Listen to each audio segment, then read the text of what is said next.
आज ही डाउनलोड करें Skymet mobile app, पूछे मौसम का हाल अपनी पसंदीदा भाषा में और रहे बाकियों से एक कदम आगे। नमस्ते दोस्तों, स्काईमेट वेदर में आप सभी का बहुत बहुत स्वागत है। मेरा नाम महेश परावत है। प्रेशर एरिया बन चुका है, अब ये धीरे धीरे डिप्रेशन बन सकता है। डीप डिप्रेशन नहीं बन सकता है अभी फिलहाल, क्योंकि इसका मूवमेंट थोड़ा तेज दिखाई दे रहा है, तो समुद्री तूफान की संभावना थोड़ी सी कम है, लेकिन इससे इनकार भी नहीं किया जा सकता। अगर बनता है तो इसका नाम फेंजल होगा। तो वेस्टर्न डिस्टर्बेंस आप देखिए कि पहाड़ों पर है, जो एक और है, ये इसके प्रभाव से पिछले 24 घंटों में हल्का स्नोफॉल हुआ है पहाड़ों पर, हिमाचल और उत्तराखंड के ऊंचे पहाड़ों पर, और जम्मू कश्मीर के कई जगह पर अच्छा स्नोफॉल हुआ है ऊंचे पहाड़ों पर, लेकिन और निचले इलाकों में हल्की बारिश देखने को मिली है। एक साइक्लोनिक सर्कुलेशन जो है वो अभी माफ कीजिएगा, एक ट्रफ है जो अरब सागर में है, एक तरफ है जो ये लो प्रेशर एरिया से आगे तक आ रही है, यहाँ पर आकर ये डिप्रेशन बन जाएगा। और ये अगर देखें तो अब डिप्रेशन बन चुका है, और यहाँ से ये आप देखिए श्रीलंका और तमिलनाडु की तरफ आगे बढ़ेगा। और एक एंटी साइक्लोन है जो राजस्थान के ऊपर है, एक साइक्लोनिक सर्कुलेशन बांग्लादेश के ऊपर बना हुआ है। तो इन सब के मिले जुले प्रभाव से क्या होने वाला है, इसके ऊपर डिस्कस करेंगे।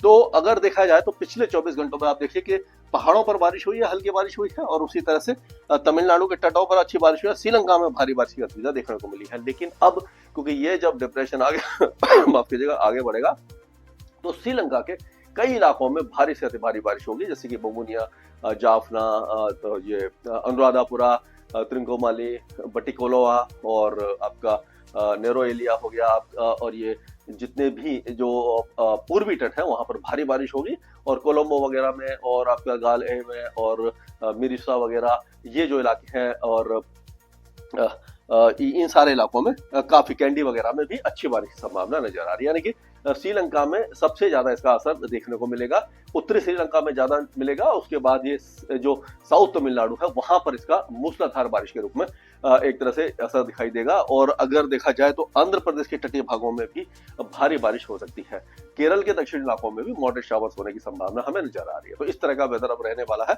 और अगर बात करें तो आपने देखा होगा कि अब हवा थोड़ी सी तेज चलने लगी है जो उत्तर पश्चिम भारत में, और उससे पहले 2 दिनों से हवा काफी कमजोर हुई थी, जिससे कि पॉल्यूशन एक बार फिर से सीवियर कैटेगरी में दिल्ली में आ गया था, लेकिन अब थोड़ा सा कम हो गया है, और आज मॉडरेट, ये मतलब poor to very poor condition में है, कुछ इलाकों में मॉडरेट कंडीशन में भी आ गया है।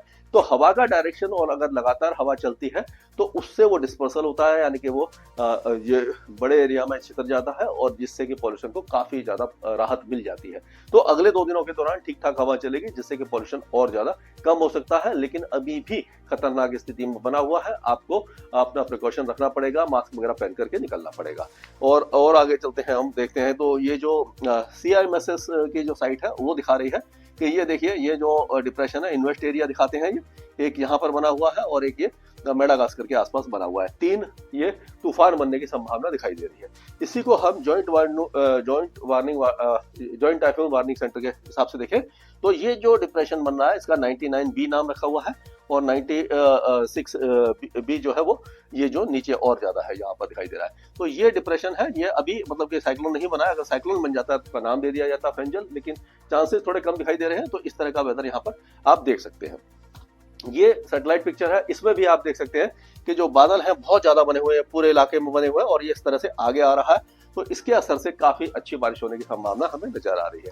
अगर हम देखें मतलब अलग अलग राज्यों के हिसाब से, तो आप देखेंगे जम्मू कश्मीर वगैरह, गिलगिट बाल्टिस्तान में हल्की बारिश हो सकती है, कल से मौसम साफ हो जाएगा, और उसी तरह से हिमाचल और उत्तराखंड में हल्की बारिश की संभावना हमें नजर आ रही है। तो इस तरह का वेदर रहने की संभावना अब दिखाई दे रही है। तो अब मतलब बारिश वगैरह इसमें जो है वो आज थोड़ी बहुत ऊंचे पहाड़ों पर हो जाएगी, उसके बाद मौसम साफ होने की संभावना पूरी तरह से दिखाई दे रही है।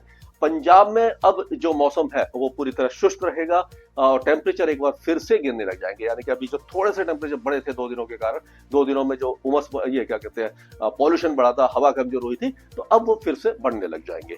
अब अगर हम बात करते हैं दिल्ली और हरियाणा की, तो दिल्ली और हरियाणा में भी आप देखेंगे कि यहाँ पर भी, अगर एक मिनट, हाँ, ये दिल्ली और हरियाणा की अगर हम बात करें तो यहाँ पर भी अभी जो मौसम है वो थोड़ा सा अच्छा रहेगा।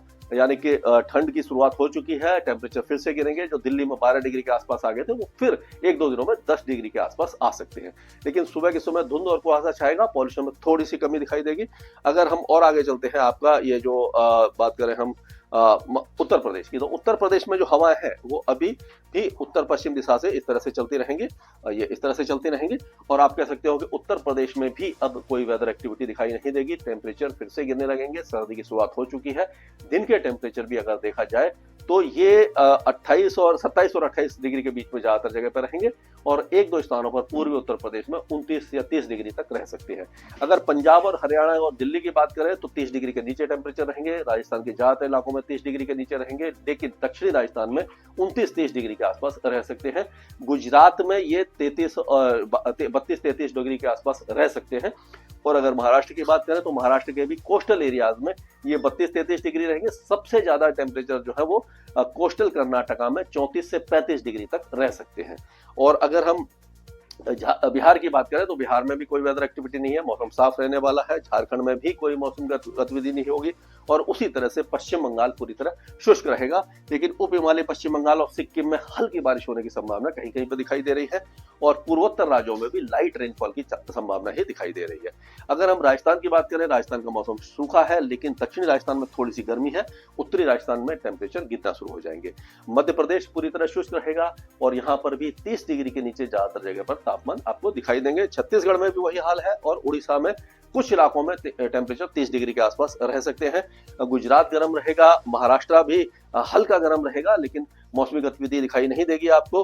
आप तेलंगाना की बात करते हैं तो 2 दिनों के बाद दक्षिणी तेलंगाना में हल्की बारिश होगी, लेकिन आंध्र प्रदेश के कई इलाकों में, खास करके दक्षिणी इलाकों में कल से बारिश की गतिविधियां शुरू हो जाएंगी और कुछ इलाकों में तेज बारिश की संभावना है। डिप्रेशन का असर आपको पूरी तरह से दिखाई देगा। और अगर कर्नाटक की बात करें तो दक्षिणी कर्नाटका में हल्की बारिश होगी, लेकिन बाकी इलाके शुष्क रहेंगे। केरल के दक्षिणी इलाके भारी बारिश देखेंगे। उसी तरह से तमिलनाडु में भारी से अति भारी बारिश की गतिविधियां, खास करके आपका नागापट्टनम, तंजावुर, रामनाथपुरम और ये उसका शिवगंगा वगैरह, इन पुदुकोट्टई वगैरह में भारी बारिश की संभावना है। अंडमान और निकोबार द्वीपों में कल से बारिश कम होना शुरू हो जाएगी क्योंकि डिप्रेशन आगे आ जाएगा और लक्षद्वीप में ये 25-26 तारीख के आसपास तेज बारिश की संभावना हमें नजर आ रही है। तो डिप्रेशन का अपडेट मैं लगातार आपको देता रहूंगा। स्काईमेट वेदर में अभी के लिए इतना ही। मौसम से जुड़ी सटीक जानकारी और खबरों के लिए हमारे YouTube चैनल को सब्सक्राइब करें और बेल आइकन दबाकर हर खबर पर रखें नजर।